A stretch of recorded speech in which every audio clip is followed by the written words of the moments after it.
অসমীয়া চলচ্চিত্ৰ জগতৰ বিষয়ে কেইটামান অতি গুৰুত্বপূৰ্ণ প্ৰশ্নোত্তৰ। সাগৰলৈ বহুদূৰ ছবিখনৰ পৰিচালক কোন আছিল? উত্তৰ জাহ্নু বৰুৱা। দূৰদৰ্শনত সম্প্ৰচাৰিত প্ৰথমখন অসমীয়া ছবি কি আছিল?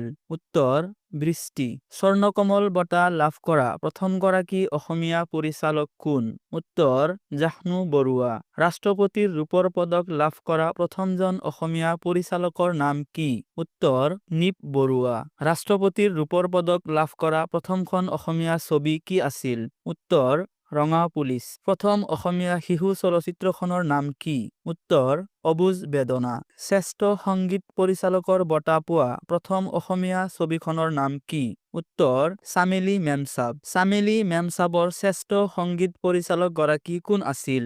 উত্তৰ ড ভূপেন হাজৰিকা। সংগীত নাটক একাডেমীৰ বাবে নিৰ্বাচিত হোৱা প্ৰথমগৰাকী অসমীয়া